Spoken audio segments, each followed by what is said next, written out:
રાજ્યના લોકોને કાતિલ ઠંડીનો સામનો કરવા માટે તૈયાર રહેવું પડશે। હવામાન વિભાગે હજુ પણ ઠંડીનું જોર વધે તેવી શક્યતા વ્યક્ત કરી છે। હવામાન વિભાગની આગાહી મુજબ હાલમાં ગુજરાત રાજ્યમાં ઠંડીનો ચમકારો યથાવત રહેશે અને લોકોને સવાર સાંજ શીતલહેરનો અનુભવ થશે। રાજ્યમાં ફૂંકાઈ રહેલા ઉત્તર પૂર્વ અને પૂર્વના પવનોના કારણે તાપમાનમાં ઘટાડો જોવા મળી રહ્યો છે, જેના પરિણામે ઠંડીના પ્રમાણમાં વધારો થશે। જો કે વાતાવરણમાં ભેજનું પ્રમાણ પણ જોવા મળી રહ્યું છે, જેના કારણે લઘુત્તમ તાપમાનમાં હાલ પૂરતો કોઈ મોટો ફેરફાર થવાની શક્યતા ઓછી છે। आमतौर पर मौसम शुष्क रहेगा और जो मिनिमम तापमान है वो अगले 7 दिन कोई बड़ा बदलाव नहीं रहेगा।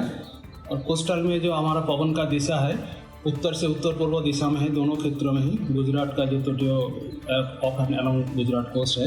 આગામી દિવસોમાં ઠંડીનું જોર વધશે, જેના કારણે લોકોને કડકડતી ઠંડીનો સામનો કરવા માટે તૈયાર રહેવું પડશે। રાજ્યના ખેડૂતોને પાક નુકસાનીની સહાય મેળવવા માટે આવતીકાલથી ઓનલાઈન અરજી કરવાની રહેશે। રાજ્ય સરકારની કૃષિ સહાય નામની ઓનલાઈન વેબસાઇટ પરથી આગામી 15 દિવસ સુધી રજીસ્ટ્રેશન કરી શકાશે। રાજ્યમાં દિવાળી બાદ પડેલા કમોસમી વરસાદને કારણે ખેડૂતોને પાક નુકસાન થયું છે, જે સંદર્ભે સર્વે કરી રાજ્ય સરકારે પાક નુકસાની માટે 10,000 કરોડના સહાય પેકેજની જાહેરાત કરી છે। મુખ્યમંત્રીની જાહેરાત બાદ હવે આવતીકાલથી ખેડૂતો કૃષિ પોર્ટલ નામની વેબસાઇટ પર પાક સહાય માટે રજીસ્ટ્રેશન કરી શકશે। krp.gujarat.gov.in નામની વેબસાઇટ પર આગામી 15 દિવસ સુધી ખેડૂતો પાક મુજબ રજીસ્ટ્રેશન કરી શકશે। ઓનલાઈન અરજી માટે ખેડૂતો કોઈ પણ પ્રકારની ફી પણ ચૂકવવી નહીં પડે। મહત્વનું છે કે હેક્ટર દીઠ રાજ્ય સરકારે 22,000ની સહાય જાહેર કરી છે, તો વળી મહત્તમ 2 હેક્ટર સુધી ખેડૂતોને સહાય મળશે। ઓનલાઈન અરજીની પ્રક્રિયા પૂર્ણ થયા બાદ ખેડૂતોના ખાતામાં સીધા જ સહાયના રૂપિયા જમા કરી દેવામાં આવશે। પીએમ જયમાં ગેરરીતિ બદલ જામનગરની હોસ્પિટલ સામે કાર્યવાહી કરાઈ છે। જેસીસી હાર્ટ ઇન્સ્ટિટ્યૂટ હોસ્પિટલને સસ્પેન્ડ કરવામાં આવી। જામનગરમાં પણ ખ્યાતિકાંડ જેવો જ કિસ્સો સામે આવ્યો છે। શહેરની જેસીસી હાર્ટ ઇન્સ્ટિટ્યૂટમાં 262 કેસમાંથી 52માં જરૂરિયાત વગર કાર્ડિયક પ્રોસિજર કરવાનો અને 105માં કાર્ડિયક પ્રોસિજરમાં ગેરરીતિ થઈ હોવાનું આરોગ્ય વિભાગની તપાસમાં સામે આવ્યું છે। આ મામલે જામનગરની જેસીસી હાર્ટ ઇન્સ્ટિટ્યૂટને પીએમજેવાય યોજનામાંથી સસ્પેન્ડ કરવામાં આવી છે। ડૉક્ટર પાર્શ્વ વોરાને પણ કાર્ડિયોલોજી અને કાર્ડિયોવેસ્ક્યુલર થોરાસિક સર્જરીમાં ક્ષતિ બદલ સસ્પેન્ડ કરાયા છે। પીએમજેવાયમાં આ યોજના ગરીબો અને જરૂરિયાતમંદ નાગરિકો માટે આશીર્વાદ સમાન છે। કોઈપણ પ્રકારની ગેરરીતિ કે માનવતા વિરોધી બેદરકારી સહન નહીં કરવામાં આવે। રાજ્ય આરોગ્ય વિભાગે સ્પષ્ટ કર્યું છે કે સરકારી કોઈપણ આરોગ્ય યોજનામાં ગેરરીતિ કરનાર કોઈપણ ડોક્ટર અને હોસ્પિટલ સામે કડક કાર્યવાહી કરવામાં આવશે। નકલીનો વેપાર કરનાર સુરભી ડેરી પર પોલીસ બાદ હવે સુરત આરોગ્ય વિભાગે કાર્યવાહી કરી છે। સુરભી ડેરીને હવે સીલ મારી દેવામાં આવી છે। સુરત શહેરમાં નકલી પનીરનો વેપલો થતો હોવાના ખુલાસા બાદ મનપાનું આરોગ્ય વિભાગ સફારે જાગ્યું છે। અગાઉ પોલીસે કાર્યવાહી કર્યા બાદ હવે મોડે જાગેલા આરોગ્ય વિભાગે શહેરની જાણીતી સુરભી ડેરીની 2 બ્રાન્ચો પર દરોડા પાડ્યા છે। ડેરીમાં સંગ્રહિત ઘી અને પનીરના સેમ્પલ લીધા હતા। આ સેમ્પલને તાત્કાલિકપણે ગુણવત્તા ચકાસણી માટે લેબોરેટરીમાં મોકલી આપવામાં આવ્યા છે। લેબ રિપોર્ટ આવ્યા બાદ આ ખાદ્ય પદાર્થની ગુણવત્તા અને ભેળસેળ અંગેની ચોક્કસ માહિતી બહાર આવશે। બધું લઈએ છે વારે ઘડી તહેવારોમાંથી મીઠાઈઓ પનીરો અમને એવું છે કે સારું મળે છે, પણ આ વસ્તુ બહુ જ ખરાબ મળી રહેલું છે અને લોકોની સેહત પણ ખરાબ થાય છે આના લીધે। જો રિપોર્ટ નેગેટિવ આવશે તો પોલીસ સુરભી ડેરીના સંચાલકો પર કાયદેસરની કાર્યવાહી કરી જેલ હવાલે સુધીની કાર્યવાહી કરશે। સુરતમાં લોકોના સ્વાસ્થ્ય સાથે છેડા કરતા એકમો બેફામ બન્યા છે, જ્યારે પાલિકા દ્વારા માત્ર નોટિસ આપીને કામ કરાયનો સંતોષ માણતા લોકોમાં ભારે રોષ જોવા મળ્યો। શહેરના જાણીતા માખણભોગ સ્વીટ માર્ટમાં સફાઈના ગંભીર અભાવના બદલ માત્ર નોટિસ આપીને સંતોષ માણવામાં આવતા તંત્રની બેદરકારી છતી થઈ રહી છે। સંદેશ ન્યૂઝની ટીમ ઘટના સ્થળે પહોંચી ત્યારે તપાસ કરી ત્યારે માખણભોગની દુકાનમાં ગંદકીનું સ્તર ચોંકાવનારું મળ્યું હતું। મીઠાઈ વેચાણ માટે મૂકવામાં આવેલી પ્લેટમાં વંદા ફરતા નજરે પડ્યા હતા। જ્યારે પાલિકાની ટીમે તપાસ કરી રહી હતી ત્યારે ડેરી પ્રોડક્ટ બનાવતી વખતે નીકળતું વેલ્ટેજ સીધું ડ્રેનેજ નાખવામાં આવતું હતું। આટલી ગંભીર બેદરકારી છતાં પાલિકાને માત્ર નોટિસ આપીને કાર્યવાહી સમેટી લેતા લોકોમાં રોષ જોવા મળ્યો છે। જો કે તંત્રની નોટિસ મળ્યા બાદ સંચાલકોએ માત્ર સાફ સફાઈ કરીને આળસ ખંખેરી છે, પરંતુ આ પ્રકારની બેદરકારીના કારણે આરોગ્ય વિભાગની નિષ્ક્રિયતા પણ સામે આવી રહી છે। ભરૂચમાંથી દેશવ્યાપી ડુપ્લિકેટ માર્કશીટ કૌભાંડ પકડાયું છે. ભરૂચ પોલીસે જયેશ પ્રજાપતિ નામના વ્યક્તિની ધરપકડ કરી. ભરૂચ જિલ્લામાં એક દેશવ્યાપી ડુપ્લિકેટ માર્કશીટ કૌભાંડનો પર્દાફાશ થયો છે, જે રાજ્યના શિક્ષણ ક્ષેત્રમાં ગંભીર ચિંતા જગાવે છે. આ સમગ્ર કૌભાંડ ભરૂચના અંકલેશ્વર વિસ્તારમાં આવેલી રોયલ એકેડેમી નામની સંસ્થામાંથી ચલાવવામાં આવી રહ્યું હતું. આ એકેડેમી દ્વારા ધોરણ 10, ધોરણ 12 અને આઈટીઆઈ સહિત વિવિધ શૈક્ષણિક સંસ્થાઓના ડુપ્લિકેટ માર્કશીટ બનાવીને વેચવામાં આવતી હતી. પોલીસે આ કૌભાંડના મુખ્ય આરોપી જયેશ પ્રજાપતિની તાત્કાલિક અટકાયત કરી છે અને તેની સામે કાયદેસરની કાર્યવાહી શરૂ કરી છે.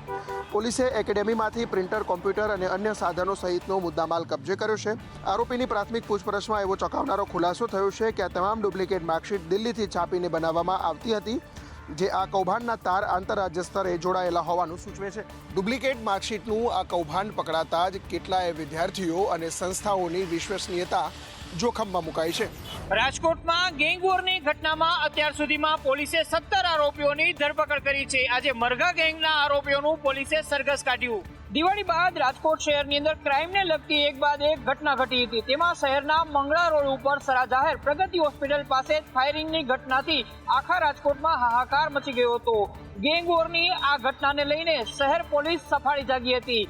ઘટનાને લઈને પોલીસે એક બાદ એક બંને ગેંગ ઉપર તવાઈ લાવવા માટે કાર્યવાહી કરી હતી અને અત્યાર સુધીમાં 17 જેટલા આરોપીઓની ધરપકડ કરવામાં આવી છે, જેમાં પેંડા ગેંગના આરોપીઓની ધરપકડ કરીને તેમને ઘટના સ્થળે લઈ જઈ તેમનું રિકન્સ્ટ્રક્શન કરવામાં આવ્યું હતું. એટલું જ નહીં, તેમને કાયદાનો બરાબરનો પાઠ પણ ભણાવવામાં આવ્યો હતો. તો એટલું જ નહીં, મરઘા ગેંગના આરોપીઓને પણ તબક્કાવાર પોલીસે ઘટના સ્થળે લઈ જઈ કાયદાનું ભાન કરાવ્યું હતું. 13 દિવસથી ફરાર મરઘા ગેંગના મુખ્ય સૂત્રધાર સહિતના આરોપીઓની પોલીસે ધરપકડ કરી. આજે તેમને કાયદાનું ભાન કરાવીને મરઘા બનાવ્યા હતા. માંગરોળ અને ઉનામાં કાશ્મીરથી આવેલા 5 શંકાસ્પદોને એસઓજીએ ઝડપ્યા. દિલ્હીના લાલ કિલ્લા પાસે કારમાં થયેલા બોમ્બ બ્લાસ્ટને લઈ હાલ ગુજરાત હાઈ એલર્ટ પર છે. સમગ્ર પોલીસ તંત્ર શંકાસ્પદ ગતિવિધિઓ પર ચાંપતી નજર રાખી રહ્યું છે. આ વચ્ચે આજે જૂનાગઢ એસઓજીએ માંગરોળમાંથી 2 શંકાસ્પદ કાશ્મીરીઓને ઝડપ્યા છે. માંગરોળની ખાનગી હોસ્પિટલમાંથી જુનેદ મુકરાણી, નિયાસ મુકરાણીની પૂછપરછ માટે જૂનાગઢ એસઓજી ખાતે લાવવામાં આવ્યા છે. આ બંને કાશ્મીરી શખ્સ માંગરોળ શહેર તેમજ આસપાસની મદ્રેસામાંથી ફાળો ઉઘરાવતા હોવાનું પણ પ્રાથમિક તપાસમાં સામે આવ્યું.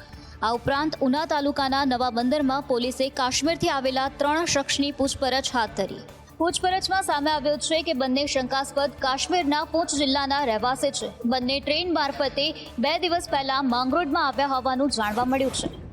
મંત્રી પીસી પરંડાએ પોતાના જૂના દિવસોને યાદ કર્યા. બોલ્યા, આદિવાસી વિસ્તારમાં દારૂનું થોડું વેચાણ તો ચાલવાનું. મંત્રી પીસી પરંડાનો એક વિડીયો વાયરલ થતાં તેઓ ચર્ચામાં આવ્યા છે. તેમણે પોતાને છોટાઉદેપુરમાં એસપી હતા ત્યાંની વાત યાદ કરી અને બોલ્યા, દારૂબંધની ધારાસભ્ય રજૂઆત કરતા હું કહેતો મારે થોડું તો ચાલવા દેવું પડે. આદિવાસી વિસ્તારમાં દારૂનું થોડું વેચાણ તો ચલાવી લેવું પડે. 15મો ડીએસપી તરીકે આવ્યો તો અહીંયા અમે ત્યાં સુધી મારી દોસ્તી પાકી થઈ ગઈ. સંકલનો કહીએ ને એટલે દાદા ધીમે આમ નથી તેમ નથી, ત્યાં દારૂ ચાલે છે, ત્યાં બધું એમ ચાલે છે, એ તો ચલાવવું પડે મારી મારા તો આદિવાસી દારૂ છે ને યાર, થોડું ચલાવવાનું યાર. પછી કહું પાછો સમજી રાખો થોડી વાર કરું આપણે. વડોદરામાં નાગા સાધુના વેશમાં આવેલા શખ્સોએ લૂંટ ચલાવી. સરનામું પૂછવાને બહાને વેપારીને લૂંટી થયા ફરાર. વડોદરા શહેરમાં ઠગાઈની એક અનોખી ઘટના સામે આવી છે. સાધુના વેશમાં આવેલા શખ્સોએ આશીર્વાદ આપવાના બહાને વેપારીને લૂંટી ફરાર થયા છે. વેપારી સુરેશચંદ્ર રાણાને એક કારમાં આવેલા 3 નાગા સાધુ વેશધારી શખ્સોએ રસ્તા ઉપર રોક્યા હતા. તેમણે એડ્રેસ પૂછવાની વાત કરી વેપારીને કાર નજીક બોલાવ્યો. ત્યારબાદ સાધુએ આશીર્વાદ આપવાનું બહાનું કરી વેપારીના હાથમાં સ્પર્શ કર્યો અને તેમને હિપ્નોટાઇઝ કરી દીધા. થોડીવારમાં વેપારી ભાનમાં આવ્યા બાદ ઘટના સમજાઈ અને તેમણે તરત જ બાપોદ પોલીસ મથકમાં ફરિયાદ નોંધાવી છે. પોલીસ હાલમાં કાર અને આરોપીઓની શોધખોળ કરી રહી છે. પોલીસ નાગરિકોને ચેતવણી આપી રહી છે કે કોઈ પણ અજાણી વ્યક્તિ, ખાસ કરીને સાધુના વેશમાં આવતા લોકોથી સાવધ રહેવું. કોઈ પણ શંકાસ્પદ હિલચાલ લાગે તો પોલીસને જાણ કરવી. અમદાવાદમાં એએમસી કચેરીએ મોટી સંખ્યામાં લોકોનો વિરોધ. તંત્રની બુલડોઝર કાર્યવાહીને લઈ સ્થાનિકોમાં ભારે રોષ. રાજ્યમાં ગેરકાયદેસર બાંધકામો પર તંત્રનું બુલડોઝર ફરી રહ્યું છે. અમદાવાદમાં પણ ગેરકાયદે બાંધકામ દૂર કરવામાં આવી રહ્યા છે. ત્યારે ઈસનપુરના રહીશોએ મણિનગરની દક્ષિણ ઝોન કચેરીએ વિરોધ નોંધાવ્યો હતો. કચેરી બહાર પ્લેકાર્ડ અને સૂત્રોચ્ચાર સાથે ધરણા કર્યા હતા. ગયા 2 મહિના પહેલાં જ્યારે આવેદનપત્ર આપ્યું ત્યારે સ્પષ્ટતા થઈ કે વૈકલ્પિક વ્યવસ્થા આપીશું અને ત્યારબાદ ખાલી કરવાની વાત કરીશું, અને ઓચિંતું રાતોરાત કઈ જગ્યાથી ફોન આવ્યો, કયા મલ્ટી કંપનીવાળાનો ફોન આવ્યો કે કયો તલાવડી ડેવલપ કરવાવાળા કોન્ટ્રાક્ટરનો ફોન આવ્યો કે અમદાવાદ મ્યુનિસિપલ કોર્પોરેશનના અધિકારીઓએ માઇક લઈને ફરવું પડ્યું કે તમારા મકાનો અઠવાડિયામાં તોડી નાખીશું અને અમે ખાલી કરી નાખજો. રહીશોની માંગ છે કે પહેલા રહેવાની અન્ય વૈકલ્પિક વ્યવસ્થા કરવામાં આવે. તંત્રની કામગીરીથી ગરીબ લોકો રસ્તા પર રહેવા મજબૂર બન્યા છે. રાજ્યમાં SIRની કામગીરીમાં 4 મહાનગરોમાં ફોર્મ વિતરણની કામગીરીમાં રાજકોટ પ્રથમ ક્રમાંકે છે. મુખ્ય ચૂંટણી કમિશનરના જણાવ્યા પ્રમાણે મહાનગરોમાં ફોર્મ વિતરણની 98% કામગીરી પૂર્ણ થઈ ગઈ છે. જિલ્લા વહીવટી તંત્રએ મતદારોને મૂંઝવતા પ્રશ્નો માટે વિશેષ આયોજન કર્યું છે. આગામી તારીખ 15મી, 16મી અને 22મી, 23મી નવેમ્બરે BLO મતદાન મથકે ઉપસ્થિત રહેશે. તારીખ 15, 16 નવેમ્બર અને 22, 23 નવેમ્બરના દિવસે BLO શ્રી જે છે આ પોતપોતાના બૂથ ઉપર મતદાન મથકો ઉપર સવારે 9 વાગ્યાથી લઈને 1 વાગ્યા સુધી રહેશે. અને આ 4 ખાસ ઝુંબેશના દિવસોમાં જે પણ વોટર જેને કોઈ પણ શંકા હોય, કોઈ પણ કન્ફ્યુઝન હોય, કોઈ પણ પેરેન્ટ્સને અથવા પોતાનું નામ શોધવામાં મુશ્કેલી થતી હોય અથવા એન્યુમરેશન ફોર્મ લેવાનું બાકી હોય, આ તમામ લઈ શકે છે. મારી વિનંતી છે કે તે જ દિવસે હાથોહાથ તમામ વિગતો ભરીને BLOને આપી દે, જેથી આ તમામ પ્રક્રિયા જે છે અને આપણે ઝડપમાં પૂરી કરી શકાય. મતદાર યાદી મામલે મતદારોને કંઈ પણ મૂંઝવણ હશે તો મતદાન મથકે જઈને તેનું નિવારણ લાવી શકાશે. વડોદરાના સયાજીબાગ પ્રાણી સંગ્રહાલયમાં સફેદ વાઘ અને વાઘણ આકર્ષણનું કેન્દ્ર બનશે. વડોદરા કોર્પોરેશનના પ્રાણી સંગ્રહાલયમાં સફેદ વાઘની જોડી જૂનાગઢ પ્રાણી સંગ્રહાલયમાંથી મંગાવવામાં આવશે, જેની સામે કોર્પોરેશન પશુ પક્ષી એક્સચેન્જના ભાગરૂપે જૂનાગઢને આપશે. મ્યુનિસિપલ કમિશનર અરુણ બાબુએ આજે મળેલી અધિકારીઓની બેઠકમાં જણાવ્યું હતું કે સફેદ વાઘની જોડી વડોદરા કોર્પોરેશનને આપવાની ઝૂ ઓથોરિટી ઓફ ઇન્ડિયાએ મંજૂરી આપી છે, જેના ભાગરૂપે જૂનાગઢ પ્રાણી સંગ્રહાલય સાથે યોગ્ય કાર્યવાહી કરવામાં આવશે. વડોદરા પ્રાણી સંગ્રહાલયમાં છેલ્લા 3 વર્ષમાં પ્રવાસીઓ માટે વધુ આકર્ષણ મળે તેને ધ્યાનમાં રાખી પ્રાણી અને પક્ષીઓ એક્સચેન્જ પ્રોગ્રામમાં લેવામાં આવ્યા હતા, જેમાં સિંહના 2 બચ્ચા લેવામાં આવ્યા, તેમાં એક બચ્ચાનું બીમારીથી મોત થયું હતું. સમયમાં માટીબાગ ઝૂમાં વ્હાઇટ ટાઈગર પણ આવવાના છે. આજે અમે CNZની મંજૂરી મળી ગઈ છે, એટલે નવું એક આકર્ષણ મળશે પબ્લિક માટે. હાલ સયાજીબાગ પ્રાણી સંગ્રહાલયમાં 4 વાઘ અને 1 સિંહ છે, તેવામાં 2 સફેદ વાઘ વધતા પ્રવાસીઓનો ધસારો વધી શકે છે.